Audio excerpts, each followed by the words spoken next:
Hi boys and girls, it's time for Sunday school. This is Miss Betsy, and our story today is about two babies. And I forgot I was going to bring a picture, a very old picture of a baby that's somebody that you know.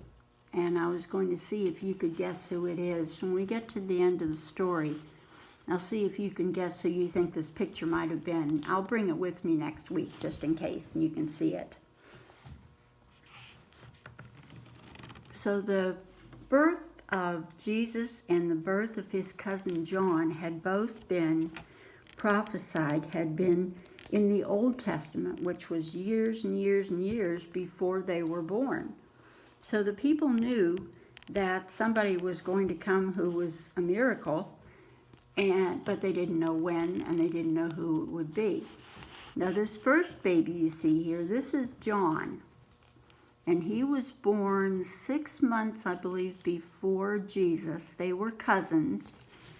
This lady here, Elizabeth, she is Mary's cousin. And get the reflection. And there's her husband. Now,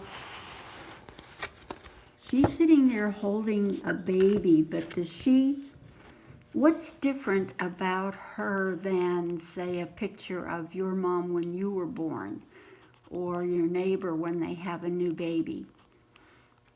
Do you see a difference? There's something different about her. She's older, and so is her husband.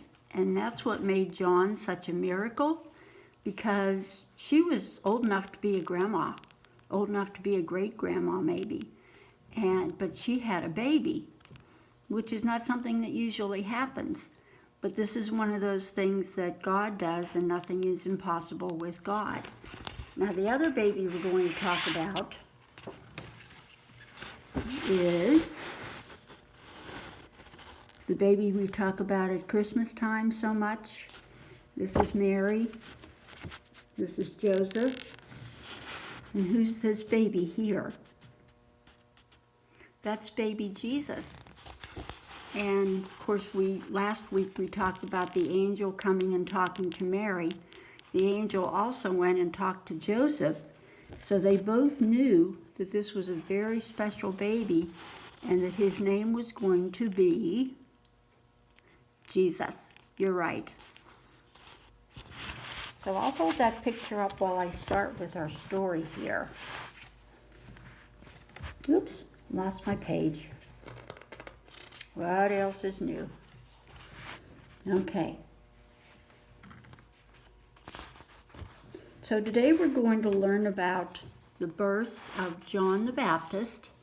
And he was called John the Baptist because he baptized people. And the special one that we know he baptized was Jesus when he was a grown-up. Both of these babies were miracles. God was beginning an important new chapter in the future of the world when they were born. I'm sorry, I keep getting a reflection on them.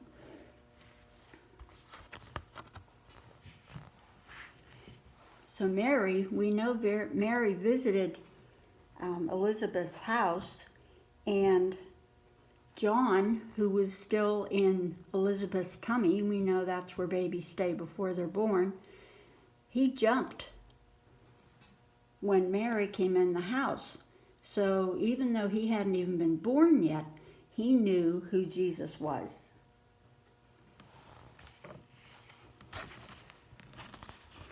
So God helped these special babies grow up and do amazing things.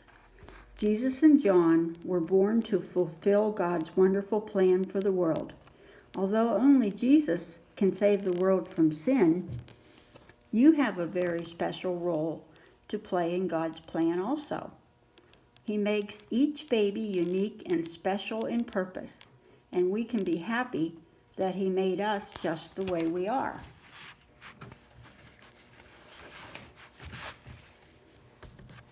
So let me go to Dee and Paul's story. Miss Joan in the office printed it up for me. So here, let me take this picture out. We'll put Jesus' picture back in.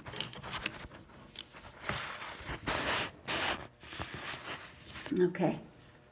"Hey, Dad," said Dee, as she and Chip, remember Chip is her dog, came bounding out of the house and into the garage. "Hi, Dee," answered Mr. Morgan, looking up from a large blue sheet of paper he was studying at his workbench. "What are you two up to?" "Well, I've been trying to finish my science project, which is to make a model of the ocean and show different kinds of fish and stuff in the ocean. But I need some more," and she looked at his workbench, "blue paper. Can I cut off a piece of that paper that you're looking at?" Mr. Morgan laughed.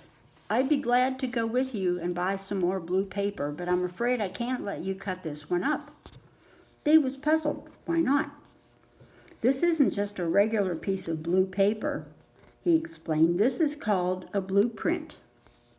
"Oh, so what's that for?"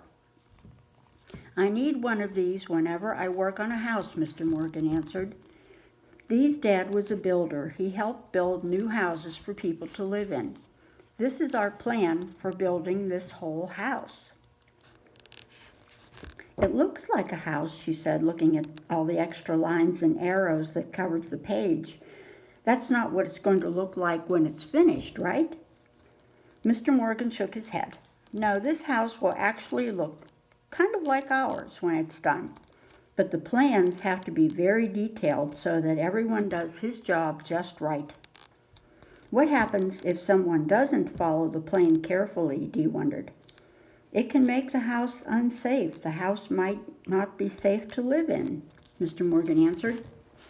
"Oh, so it's very important to follow the plan when you're building a house," Dee said, thinking hard. "You know, in Sunday school, Mrs. Anita was telling us about how God has a plan for everyone's life. Is God's plan sort of like this blueprint?" Mr. Morgan nodded. "Actually, it's a lot like this blueprint. Of course, you don't get to look at it on a big blue piece of paper with arrows and lines."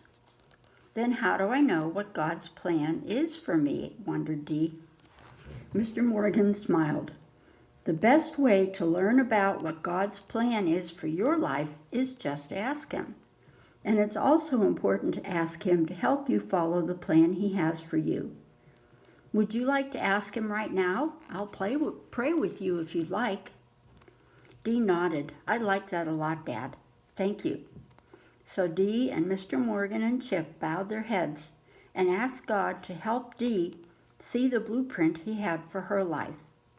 When they had finished, Dee said, "Well, I think I'm pretty sure what's on God's blueprint for my life today." "What's that?" wondered Mr. Morgan. "To work on my school project," said Dee. "I have a lot left to do." Mr. Morgan laughed. "Right, let's go get you some more blue paper. Chip, would you like to ride along?" So Chip barked, wagged his tail, and ran to the car door.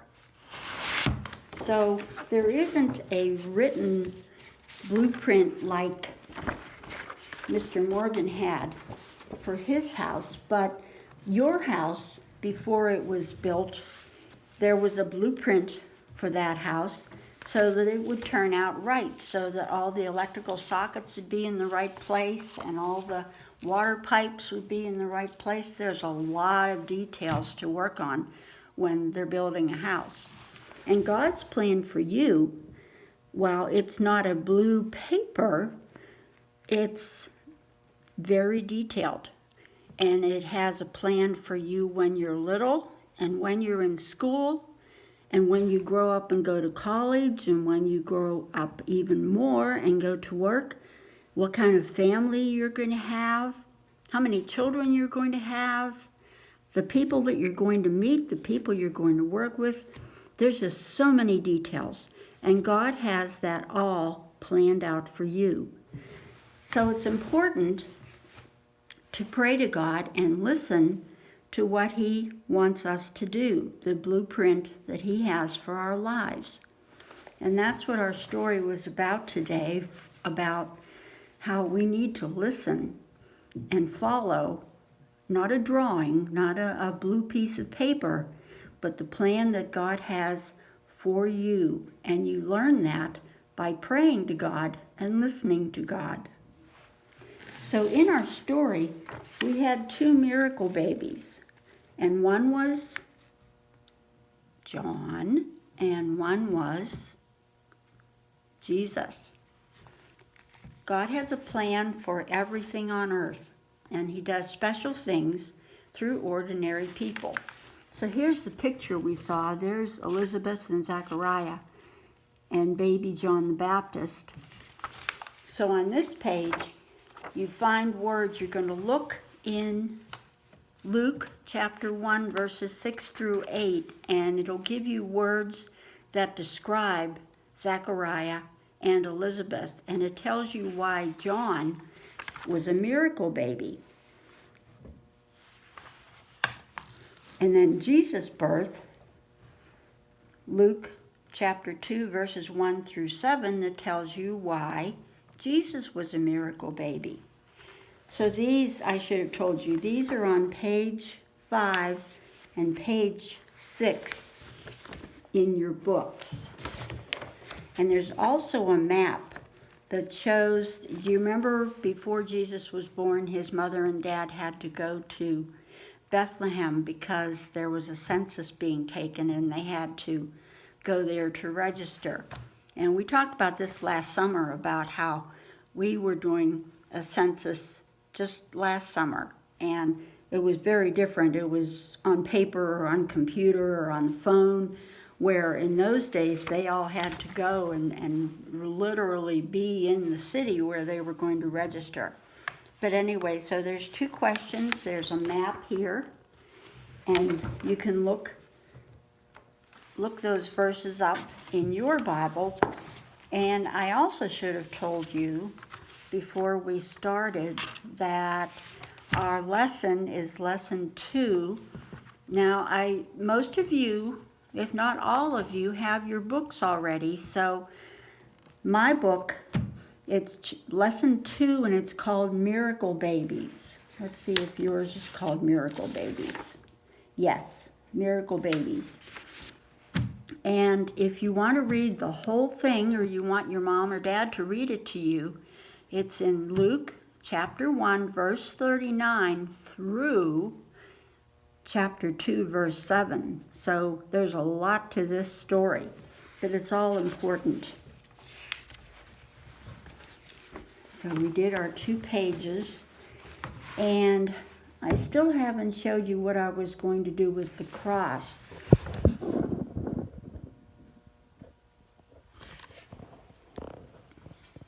Can you see over there? Can you see the words that are on there? He is risen.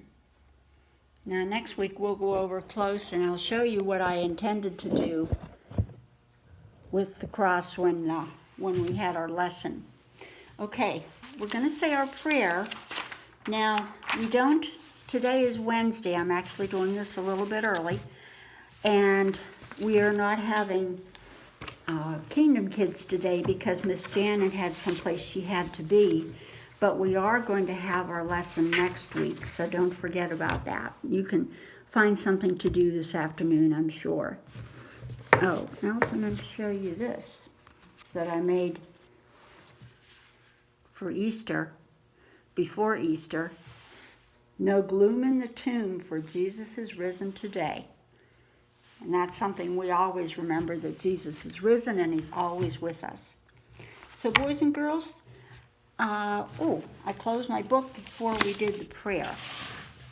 So remember, no Kingdom Kids today, Wednesday, but there will be Kingdom Kids next week. And next week will be lesson 3. It's called And Jesus Grew. So we're going to find out something that he did. That's not it. I'm going to give you a hint. This is when Jesus was not much older than you. Maybe about the same age as some of you. I don't know who all is listening, but I'm thankful that you all do. This is Jesus in the temple when he was only 12 years old. So that's what our story is going to be next week. So we're going to say our prayer. Excuse me, I'm getting the pictures in order because I mixed them up. I shouldn't do that. Okay, so we're going to say our prayer. Hold your hands, bow your heads. Dear God, please show each of us the plan that you have for us. And God, please help each of us to draw closer to you. Help us use our special talents to serve you and to serve your church. Thank you, God, for all the people in our church who all play a special role in our lives, and we play a special role in their lives, and we'll talk about that more next week. Dear God, thank you so much for being with us, for always being with us. We know that's why you rose. You were crucified and you rose from the dead, and we know that's why you're with us, so that you can always show us what you have planned for our lives. Today we learned about Jesus and John as babies. Babies grow and we grow. Next time we're going to learn about Jesus when he was just a little bit older than us. Maybe something that we can do too. Dear God, thank you for loving us and having Jesus and you always being with us. Amen. Okay, so boys and girls, my battery is going down here, so I am going to thank you for coming to Sunday school. I'm so glad that you come. Now, I can't see you. You can see me, so I don't know who all's there. But whoever is coming and listening to Sunday school, thank you very much. And boys and girls, I'll see you next week.